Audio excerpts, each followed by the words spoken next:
ఇక డీటెయిల్స్ లోకి వెళితే మహబూబాబాద్ జిల్లా కేంద్రంలోని బీఆర్ఎస్ పార్టీ కార్యాలయంలో మాజీ మినిస్టర్ కేటీఆర్ జన్మదిన వేడుకలు బుధవారం ఘనంగా జరిగాయి. Municipal chairman doctor Rammohan Reddy ఆధ్వర్యంలో అభిమానులు బారాసా కార్యకర్తలు కేక్ కట్ చేసి వివిధ రకాల మొక్కలను నాటి జన్మదిన వేడుకలను నిర్వహించారు. రాష్ట్రానికి పార్టీకి ఇలాంటి గొప్ప నాయకుడు సేవలు ఎప్పటికీ అవసరమేనని, కేటీఆర్ వెంటే మేము పార్టీ అండగా ఎప్పటికీ ఉంటామని కార్యకర్తలు అభిమానులు వ్యక్తం చేశారు. ఈ కార్యక్రమంలో బీఆర్ఎస్ రాష్ట్ర నేతలు, మున్సిపల్ వైస్ చైర్మన్ మర్నేని వెంకన్న, జిల్లా యూత్ అధ్యక్షులు ఎర్ల మురళీధర్ రెడ్డి, కౌన్సిలర్లు, పార్టీ కార్యకర్తలు, అభిమానులు పాల్గొన్నారు.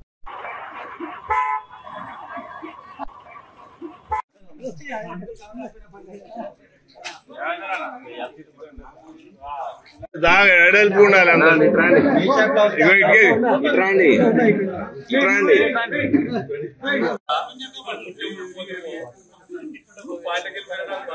Happy birthday to you. Happy birthday to you. KTR గారి నాయకత్వం, కేటీఆర్ గారి నాయకత్వం, కేసీఆర్ గారి నాయకత్వం, జై తెలంగాణ, జై టీఆర్ఎస్.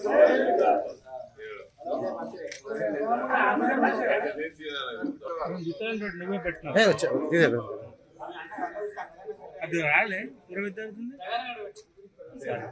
కొన్ని పెట్టండి, నా పెట్టండి.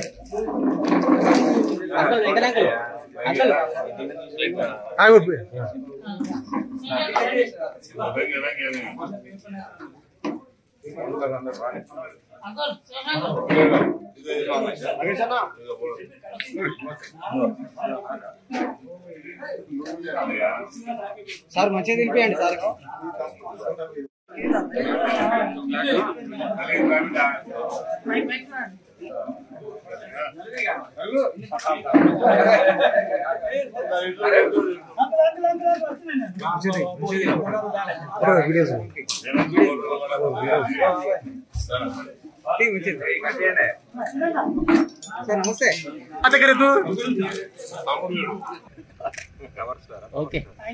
కేటీఆర్ బర్త్డే సందర్భంగా శుభాభినందనలు. ఈరోజు మహబూబాద్ నియోజకవర్గంలో టీఆర్ఎస్ పార్టీ ఎంత బలంగా ఉందంటే, అదే ఇంతకుముందు మనం గవర్నమెంట్ లో ఏ విధంగా ఉన్నామో అదే విధంగా ఈ రోజు ఉత్సాహంగా జరుపుకోవడం జరిగింది. రాబోయే కాలంలో మనము బౌన్స్ బ్యాక్ అయ్యే విధంగా ఉన్నది కాబట్టి కేసీఆర్ గారు కూడా రేపటి నుంచి ఇంకా యాక్టివ్ గా పాల్గొంటారు. ఎన్నో అభివృద్ధి కార్యక్రమాలు మనం ముందు తీసుకోవాల్సిన అవసరం ఉంది. అట్లా అదేవిధంగా పార్టీ అది కాంగ్రెస్ పార్టీ చేసే ఏమైనా అవకతవకలు ఉన్నా ఈ రోజు నుంచి మనం ఎండగట్టే విధంగా కేసీఆర్ గారు నిన్ననే చెప్పారు. వాళ్ళ హానీమూన్ అయిపోయింది, ఇక్కడి నుంచి అటాక్ అనేది స్టార్ట్ అవుతుందని కేసీఆర్ గారు పెద్దలు చెప్పారు. అదేవిధంగా కేటీఆర్ గారు ఎన్నో సందర్భాల్లో వారి యొక్క తప్పుల్ని ఎత్తుచూపుతూ ముందుకెళ్తున్నాం కాబట్టి ఈ 4 ఏళ్లలో తప్పనిసరిగా మళ్లీ మన పార్టీ పునర్వైభవాన్ని తీసుకుని వచ్చే విధంగా మన యొక్క యువ నాయకులు కేటీఆర్ గారు ఉంటారని తెలియజేసుకుంటూ, ఇక్కడ మహబూబాద్ నియోజకవర్గంలో కూడా మేమంతా కలిసికట్టుగా ఉండి పార్టీకి అన్ని విధాల రేపు రాబోయే ఎలక్షన్స్ లో కానివ్వండి, రాబోయే ఏ విధమైన పోరాటంలో కానీ వెనుకపోవని అందరం సంఘటితంగా ముందుకెళ్తామని తెలియజేసుకుంటూ ప్రతి ఒక్కరికి ఈ యొక్క శుభాకాంక్షలు తెలియజేస్తాం. Thank you. జన్మదిన సందర్భంగా మొక్కలను కూడా నాటడం జరిగింది.